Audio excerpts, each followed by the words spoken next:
Hey guys, I am the Comics Kid 2099, and I got back last night from a weekend excursion out of town, and I bought many different graphic novels, and I will tell you what I got. I got all of these at three separate shops. Two of them were comic book shops. The other was kind of a warehouse that sells graphic novels, CDs, movies, stuff like that, books, and I got all these for a pretty decent price. I think one of them I bought new at cover price. The rest of them I bought used. So if you're wondering, wow, why did he get so many books? How did he get this many? Most of these were cheap, much cheaper than cover price. So just a little disclaimer, if you will. Also, another disclaimer. I actually filmed this haul video last night, and for some reason the file just was not working. I tried to edit it today and it wasn't working. The file was just somehow corrupted where I would try to edit something and it would mute the video. It was being really awful. So I'm filming this again. Hopefully I can get this done a little bit quicker than I did last time. The first book that we have is Apocalypse vs. Dracula.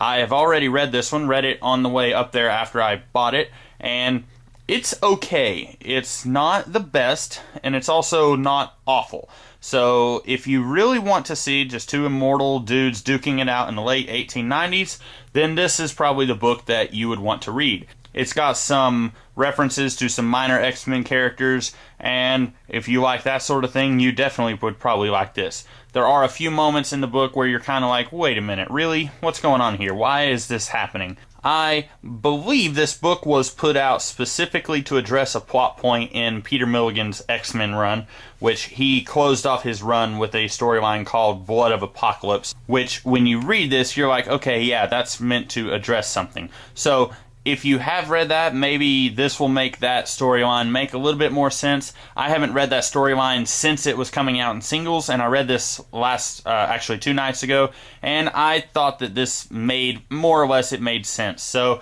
I enjoyed this. So, like I said, a somewhat solid recommendation from me. Then next we have X-Men Worlds Apart. This is by Chris Yost, and I don't know how to pronounce the artist's name. Diogenes Neves. This is a miniseries that came out right around the time when the X-Men were moving to San Francisco. This is addressing the fact that Storm is both an X-Man and the Queen of Wakanda, and it's kind of tackling that idea. If she has to choose one, which one will she choose? This is the typical hero's choice that you see all over the place. You saw it in Spider-Man 1, you saw it in Batman Forever, you saw it in The Dark Knight, albeit it was handled a little bit differently there. It's kind of handled the same way that it would be handled in Spider-Man or Batman Forever, if you catch my drift. Without spoiling too much, this is a mini-series where not a whole lot happens at all. I don't want to go any further with it, but I feel like a lot of complaints that I heard about this, a minor complaint that I would have, is that why on earth would they put out a mini-series if nothing is going to happen in that mini-series? This is literally something where beginning and end are pretty much the same. The status quo is not changed, and I'm not saying the status quo has to be changed every time you tell a story, but I feel like if you're going to go out of your way to make a mini-series to tell a story, there should be a reason that you're telling that story, and I feel like there really wasn't a reason to tell this story. I feel like it would have been less of an issue if this was a storyline in an Uncanny X-Men book or something like that, but it wasn't that. So, like I say, a pretty good story. I just feel like it didn't really have any reason to exist. I think I said in my X-Men film rewrite review video that Chris Claremont was the only writer who I felt had a really good grasp on the character of Storm. I may have to redact that statement now. I feel like Chris Yost is he's got a handle on the character. Now, I'm not a huge fan of Yost because of some of the bloodshed that he and Craig Kyle spilt on New X-Men, but I wouldn't mind seeing Yost write a main X-Men title with Storm, because I really think that he got the character's voice here. I really like this. My only complaint is that, like I say, this isn't really something that deserved its own miniseries. That's really all that I have to say there. Now, I haven't read this. You may be right now clicking the dislike button because I bought a Rob Liefeld book. But I need to remind you, I am an X fanatic. I try to buy all X-Men related books, and I haven't read this, So I think I said that already, but I'm holding out hope that it will at least be enjoyable. I mean, Shatterstar has a normal sword instead of that dumb two-bladed sword, so already things are looking up. I believe this is written and drawn by Liefeld. I don't...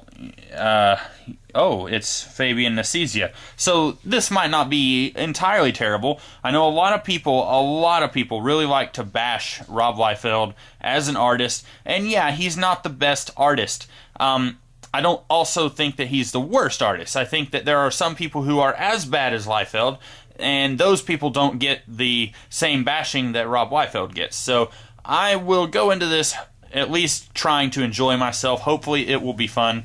We'll see where that takes me. Maybe this will be a fun little read. Tales of the New Universe. This was put out around the same time that Warren Ellis was basically doing a reboot of the New Universe. If you're unfamiliar, the New Universe was a new universe put out in the 1980s with characters like Starbrand, that's this guy right here. Then you had DP7, you had the Spitfires, or Spitfire and the something, I don't remember. I'm not hugely into the New Universe. I've got a couple of the books collecting the old stories from the 80s, and I've got the New Universal, which is the Warren Ellis reboot. This was put out around the time that Warren Ellis was doing his thing, and it's a sequel to the old stuff. I haven't read anything here, but this was like $3. So even if this is absolutely awful, it was $3. So nothing ventured, nothing gained, that sort of thing. I hope that this is going to be fun, though, because I liked some of the things about the New Universe. It wasn't solid gold. Some of the things that they did weren't really for me, but I think in premise, a lot of it really worked well, I think. So I'm hoping that I enjoy this. Drax, Earthfall, or Drax the Destroyer, Earthfall. I'm having trouble reading. And I should mention, all of these books I got on the way up there. We were going to visit my sister, and on the way up there, I got those books at that warehouse. I got these books at a, I guess you could say it was a comic book shop, but it was really, there was, I think, 15 trades total, and mostly it was action figures for sale. But all of these books were half off or more. So this one was marked at $11. I paid $5 for it. And I know I mentioned in my review of War of Kings that I was really interested in reading some of the stuff with the cosmic characters, specifically like the Guardians of the Galaxy. I was kind of interested in reading about those characters because I came to really be invested in that whole world after reading War of Kings. And then I found out, basically everything that has to do with War of Kings from those guys is like $50 online. I'm not even kidding. Go look up Andy Lanning and Dan Abnett's Guardians of the Galaxy stuff. It's like $40 or $50 per volume. It's insane. So I found this, and I don't know anything about it. I don't know anything about the character of Drax. So I don't know. This may surprise me in a good way or a bad way. I don't know. But for $5, that's almost as much as you would pay for a single issue nowadays. So definitely not a bad deal. Speaking of cosmic, we've got Captain Marvel, The Death of Captain Marvel. This is one of those hardcover books with the really nice cover and dust jacket thing. And this was, cover price is either $20 or $25. It is, cover price is $25, so I paid $10 for this. So I don't know a lot about the character of Captain Marvel. Basically, he is the only superhero to have died and stayed dead. I am pretty sure there's not a single other superhero that you can say that about. I haven't read a lot from Captain Marvel, but I am interested in the character. After I've read some of the other books on my to-read piles, I would like to read some of the Captain Marvel from the 70s and 80s. I think it could be a lot of fun. And this is one of those stories, you hear a lot about it, but I just never read it before. So I'm looking forward to reading that. Mephisto versus basically the entire Marvel Universe. This is a 4-issue miniseries. Each issue, Mephisto is fighting one of these teams, so like Fantastic Four, X-Factor, etc. you can read. I've read only the X-Men issue, and I believe this is one of those things where it happened and then nobody ever really spoke of it again. It's one of those stories, it's not very memorable because it's just not that, I don't want to say it's a bad story, but not a lot happened. And I guess, this goes back to me talking about X-Men Worlds Apart. It's a miniseries where, why would you even put this out? What was the point? And again, I'm contradicting myself because I have said in the past that stories do not have to have a point as long as they are enjoyable. I don't know if this is enjoyable or not because I've only read one of the 4 issues, and that was years ago that I read that. So maybe this is going to be a lot of fun. If it is, then hey, it was only $10. I believe this one is cover priced at $20. Whoop. Yeah, so I paid $10 for this one, and like I say, if it's bad, it was $10, so that's a little more expensive than some of the others that I bought, but not a huge sum of money down the drain if this ends up being really bad. I don't know how good it's going to be, because I've read some from Al Milgrom. I believe Milgrom is the writer here. John Buscema and Al Milgrom. Al Milgrom, I believe, is a mostly solid writer, so this should be a pretty decent read, hopefully. I'll let you guys know. Now, this is Volume 2. I'll go ahead and let you guys know Volume 2 of Brian Michael Bendis and Alex Maleev's Moon Knight. I'll let you guys know, I did not see the number on the spine. I wasn't looking at the spine. I thought this was going to be Volume 1. It wasn't Volume 1, it was Volume 2. I will still read this. I'm not going to worry about reading Volume 1 first. I'm just going to read this. If it makes sense, then yay. If it doesn't make sense, then oh well. I'm not that worried about things from Moon Knight not making that much sense. Moon Knight is a character who I've read a little bit from, not a whole lot. I really enjoy him a lot more when he's with the West Coast Avengers from the 80s. I don't know much about him. I just know surface details, like he has multiple personalities and he worships a Egyptian god or a moon god. I don't know. See, that's how little I know. Bendis is pretty hit or miss with me. He's written some really great stuff, and then he's written some not so great stuff. Maybe I'm expecting that he came onto this book, changed a lot of stuff around, kind of retconned some stuff, but ended up telling a decent story. That's usually what he does. He will retcon stuff that he doesn't like, and then he will tell what is more or less an okay story. That's probably what I'm going to get here, but I haven't read this. I haven't read anything from Moon Knight, so I don't know if that's what he's going to do or not. So this is one I probably, if I had seen the 2 on it, if I had known this was Volume 2, I would not have bought this. But I did, so what can you do? This book, Batman, the Bat and the Beast, I actually got this one at another comic book shop. This was the only one that I got from that other comic book shop. And this is by Peter Milligan and Andy Clark. And Andy Clark, he did some artwork on the 2000s Rebels series. And I enjoyed this. I've already read this one. Peter Milligan is very hit or miss with me. He has written some stuff that I liked, like X-Force in the early 2000s, and then he has written some stuff that I really, really hated, like his XMen run in the mid-2000s. This ended up being pretty good. I feel like Peter Milligan has a great handle on Batman, and the concept of the story, it's not overly complicated, but he handles it very well. As my creative writing professor used to say in college, keep it simple, stupid.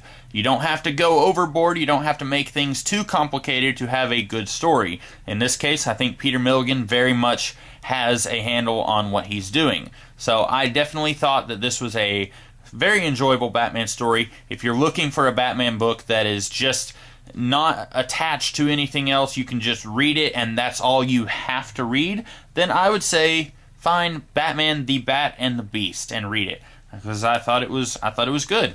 Now, the rest of this stuff is stuff that I got on the way back up going back home. This is the second volume of John Byrne's Wonder Woman run. I don't know how long his run on the title was, but this would have been like 96 or so. I have the first volume, and then I don't have any of the other volumes. So I'm pretty sure that his whole run is not collected, which is a shame, but I can get all the books that I can get, and I can read what I can, and maybe it's going to be great. This is where I stand on this. John Byrne, I really love his artwork. I like most of his stories, and then as a human being, the less said about that, the better. But for me, Wonder Woman's a character I don't really know that much about. Actually, I know a decent amount about her. She's just a character I don't care that much about.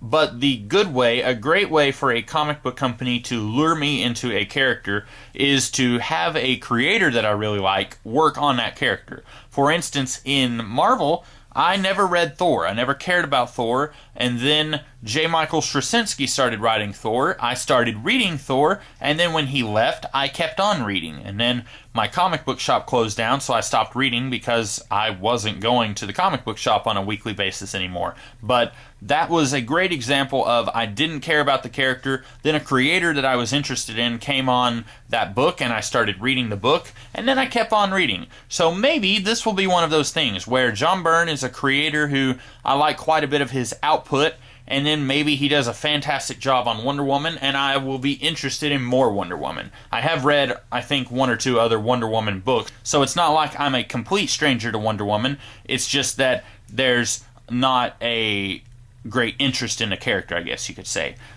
So yeah, we'll see where that leads me. Adam Strange. I feel like Adam Strange... Oh, by Andy Diggle. This is Planet Heist. Sounds interesting already. Adam Strange is a character I feel like very similar to the Challengers of the Unknown, where I'm interested in the character, I just have very, very little knowledge of the character.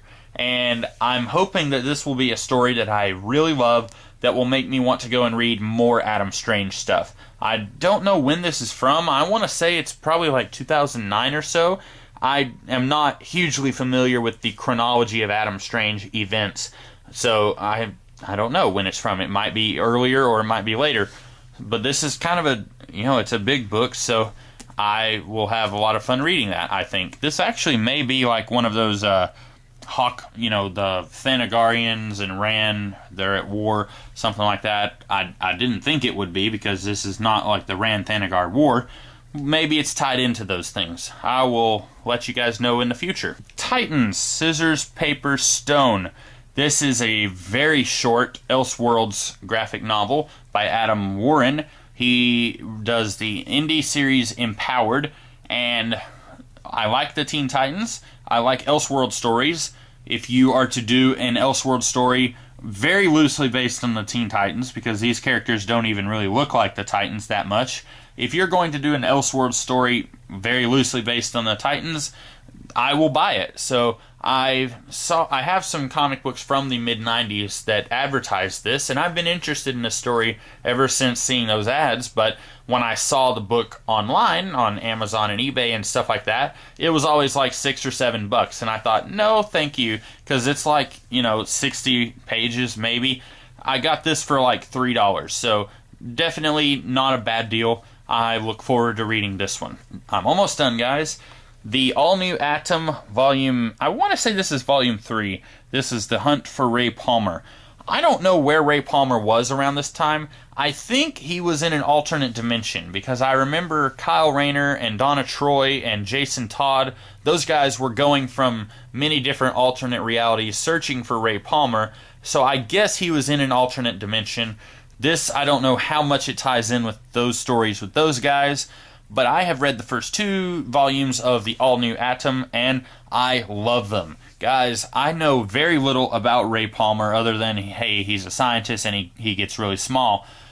This was really phenomenal. Gail Simone knocked it out of the park. I really came to care about this character. I really came to care about the world that he is in. This is unlike any DC comic I've ever read, with a few exceptions. This is very unique. The world is very unique. I saw someone compare this series to Buffy the Vampire Slayer. It's very similar to that. So if you're a fan of that series, go check out the all-new Atom by Gail Simone. If you're a fan of Simone, then check this out. So just know that I really enjoyed the first 2 volumes, and I don't know if this character, Ryan Choi, I don't know if he is still alive. I certainly hope that he's not dead, but with the New 52, even if he is still alive, he probably doesn't exist anymore, so he might as well be dead. So, the best I can do is go back and just enjoy these Atom trades with Ryan Choi before we had such a thing as the New 52. So, I will definitely be looking forward to reading that. And the last book that I will be talking about is Aquaman, the Water Bearer. This came right after the Obsidian Age storyline from the Justice League. That was a 2 not really a two-part story. It was a really long story that was collected in 2 trade paperbacks in Justice League, and I didn't really care for that story at all, but it kind of spun off Aquaman into a new creative direction. This happens with Aquaman a lot, where he is doing something and then the book is not selling, so they change the creative team, they change the direction the series is going, they get rid of the supporting characters, and then the book isn't selling, so then they change the creative team, they get rid of the supporting characters, they take the series in a new direction, rinse and repeat, until they find something that works. I guess they have found something that works in Jeff Johns' Aquaman from the New 52. I haven't been reading that series, nor will I, because it crosses over with Justice League of America, which I have no interest in reading. Plus, I have so much stuff from the New 52 to read, I don't want to saddle myself down with books that I was only mildly interested in reading anyway. This book, however, very interesting. I can see how this whole trying to find a new creative direction that works thing, I can see how that would be very aggravating for people who are fans of a creative direction that the series is going in, and then they have to get used to this new status quo, and then once they get used to that, they have to get used to a brand new status quo. I can see how that would be very aggravating, but I'm not especially familiar with Aquaman. This is, I think, the 3rd Aquaman book that I have. I enjoy the character when I read him, but he doesn't have a great deal of stories out there for me to seek out. So I'm enjoying this. I'm about halfway done with it, and it's a lot of fun right now. So just based on the 3 issues that I have read, I believe this collects 4 issues of Aquaman and then 2 Secret Files issues. So based on the 3 issues that I have read, go ahead and pick this up if you see this somewhere. I don't know how cheap or expensive this would be if you find it at cover price, but I got this for like $6 or $7, so I would definitely recommend picking this one up because it's a lot of fun. That's all of the books I got, but I did get this little guy. I have gotten some of these before. I got a Batman one once, and I got a Wolverine one. So I now have 3 of them. I put these on my bookshelf because they're cute.